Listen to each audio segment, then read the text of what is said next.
brutal. Aussi, je cherchais à en savoir plus dans les livres et dans les films. Et j'associais les horreurs que je découvrais à mes parents. Et je finis par m'imaginer le pire, que eux aussi, ils avaient traversé Pol Pot, les bombardements, les déplacements, la famine, les travaux forcés. Adulte, j'eus enfin le courage de les interroger. Mon père m'apprit qu'il quitta le pays en 1973 et que ma mère le suivit peu de temps après, en janvier 1975, quelques mois avant la chute des Khmers rouges.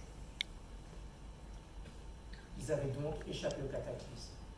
Contrairement à leurs propres parents et à tous leurs frères et sœurs, une partie de la fratrie périt durant ces années sombres et les survivants s'exilèrent aux États-Unis et en France.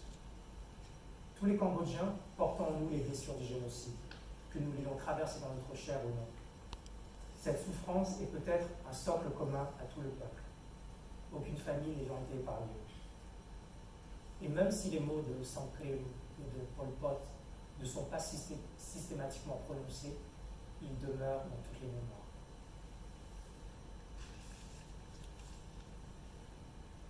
Enfant, ma mère se plaignait sans arrêt de la pagaille que nous mettions dans notre petit appartement du 13e arrondissement, mes frères, mes sœurs et moi. Mais arrêtez de jouer à gna-gna! La maison est à gna-gna! Mes parents ne nous parlaient qu'en pétille. Mais ce gna-gna, ce n'est comme quelque chose de follement exotique à nos oreilles. D'ailleurs, je croyais que c'était une invention de ma mère, une sorte d'onomatopée qui exprimait son exaspération. Bien plus tard, lors de mon premier voyage au Cambodge, j'entendis une femme réprimander son rejeton de la même manière. C'était donc un vrai mot, et en plus un mot khmer. On m'expliqua qu'il venait d'un autre terme, plus formel, le désordre. Mais prononcé à la va-vite, il prend le sens de bordel ou foutoir. Quant à mon père, lui, lorsqu'il s'énervait, il vociférait des choi mai à la moindre contrariété. Pour moi, je croyais que c'était un juron qui voulait dire merde en chinois.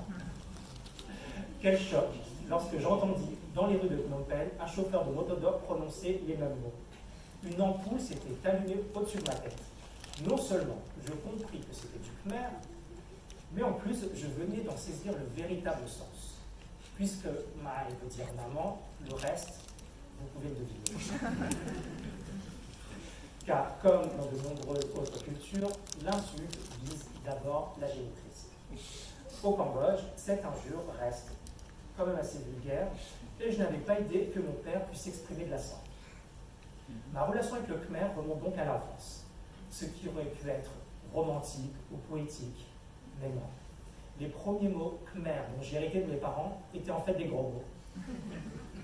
L'adulte que je suis devenu s'est promis que ce langage fleuri ne sortirait pas de sa bouche. Mais une fois installé au Cambodge, c'était vain.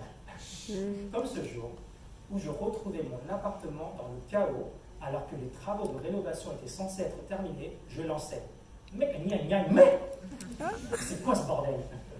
Ou encore, ce soir de pluie où un motard a failli me percuter à vive allure, je lui balançais à plein poumon.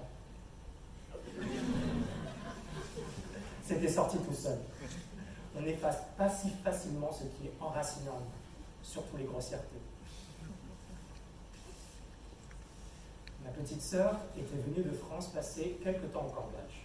Elle ne parlait pas la langue du pays et ne faisait pas vraiment d'efforts particuliers pour l'apprendre. J'étais toutefois surpris de l'entendre à plusieurs reprises prononcer « bye » lorsqu'elle interagissait avec d'autres personnes. Intrigué, je lui demandais la raison de cet agissement étrange. Elle répondit qu'elle faisait comme mon père, qui l'utilisait pour dire « oui ». Elle n'avait pas tout à fait tort. Elle reproduisait ce que faisait mon père par mimétisme, sans savoir que l'assentiment est genré en khmer. Bat se dit, il est utilisé d'ordinaire par les hommes et tcha par les femmes. L'origine de cette distinction pourrait être d'ordre social. Autrefois, la société cambodgienne aurait été matriarcale. On prend souvent pour preuve mais, qui veut dire à la fois mère et chef. Quant au mot tcha, il viendrait de mtcha, qui veut dire propriétaire ou maître. Tandis que le mot bat viendrait du sanskrit pada, qui veut dire le pied, ce qui est donc inférieur. La langue courante aurait conservé des traces du temps où la femme occupait le sommet de la hiérarchie. À l'occasion d'une virée entre amis, je m'étonnais cependant qu'un prince présent parmi nous fasse usage de car. Était-ce par amusement, par provocation, par défiance vis-à-vis des normes? Rien de tout ça. C'est le terme qu'emploient les membres de la famille royale, quel que soit leur genre. Cette pratique est un autre indice qu'il pourrait s'agir d'un marqueur de rang. Toutefois, le maniement de ja et bat est plus complexe qu'il n'en a l'air. Au départ, leur omniprésence me déroutait. Quoi que je dise, je n'obtenais que ces monosyllabes pour seule réponse. Ça se va être bat. Nhâm bài hỏi, nhâm bài nữa, bat. Chân ta hơi, bat. Okun, bat. Ça se va, bat. Alors, imaginez la même conversation en français. Bonjour, oui. Comment ça va? Oui. Tu as mangé? Oui. Bon, bah j'y vais? Oui.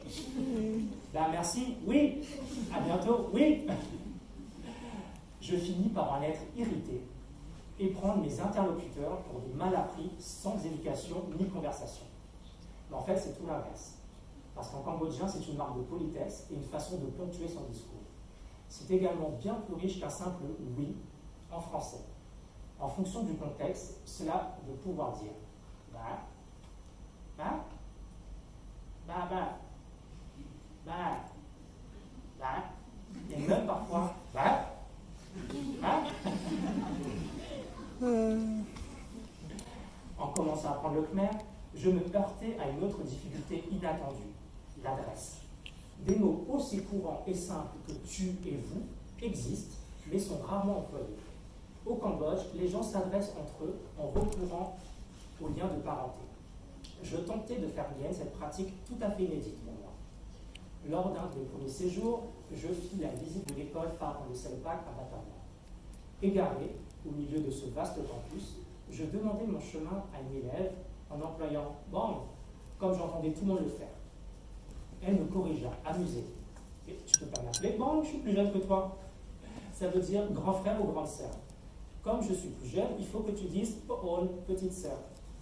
C'était vraiment embarrassant de me tromper de la sorte devant un adolescent. Mais j'avais appris ma leçon. Désormais, je n'appellerai plus mes cadets que par « On », qui est le diminutif affectueux de « On ». Quelque temps plus tard, je voulais impressionner ma mère en lui montrant mes progrès en clair. On s'était retrouvés pour déjeuner à Phnom Penh, et à la fin du repas, je lançai au serveur « Oh, nice, un peu de l'œil !» Et elle me reprit sèchement. « Mais tu peux pas l'appeler On, c'est pas poli !» Et pourtant, il était plus jeune que moi, je ne comprenais plus rien. Apparemment, On peut être considéré comme familier. Et selon le contexte, il peut même vouloir dire chéri, surtout s'il est dirigé à une femme. Malgré tout, son emploi reste correct pour interpeller le personnel dans le service. Au café de l'Institut français, où je me rends régulièrement, je passais ma commande auprès de la barmaid en m'adressant à elle avec mon habituel « Oh, ça me commande ». Celle-ci leva un sourcil et me dit « Tu as quel âge ?»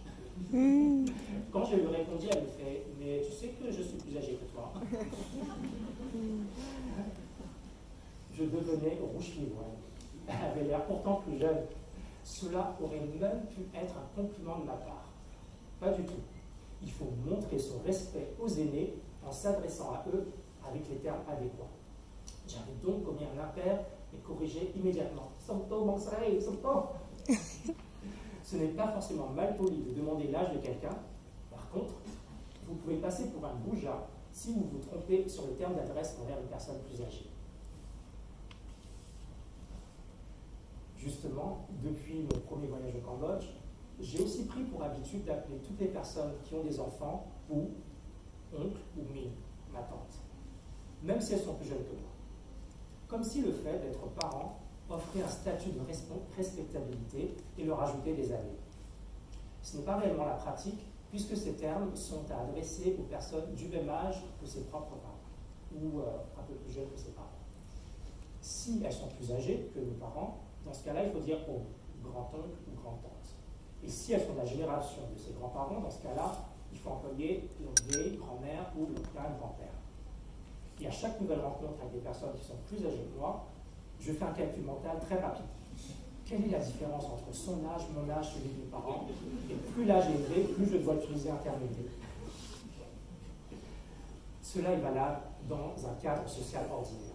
Mais lorsqu'il s'agit d'officiels, de membres de la famille royale ou de membres du corps religieux, les termes sont encore plus complexes.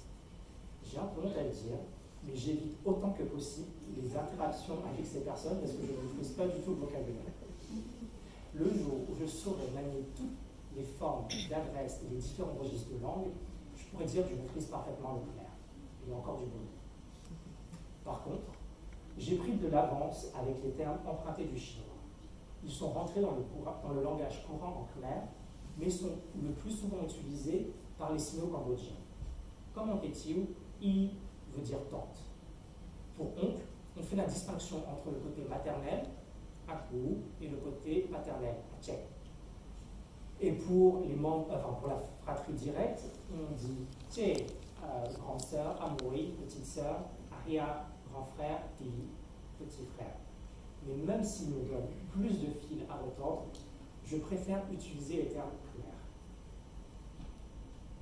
Je les trouve plus affectueux. J'aime aussi quand on m'appelle maman. Même si ce n'est qu'une convention, cela me donne le sentiment de faire partie de la famille, d'être intégré à une communauté, à un tout. Et récemment, en entrant dans une boutique, j'entendis quelqu'un dire « Oh, oncle », et je n'y prêtais pas vraiment d'attention. J'ai mis un temps avant de comprendre qu'en fait, le vendeur s'adressait à moi. Dans ma tête, j'ai toujours 25 ans, l'âge que j'avais quand je suis arrivé au Cambodge pour la première fois. Mais il faut se rendre à l'évidence. À 40 ans passés, maintenant, c'est moi qu'on appelle Pou.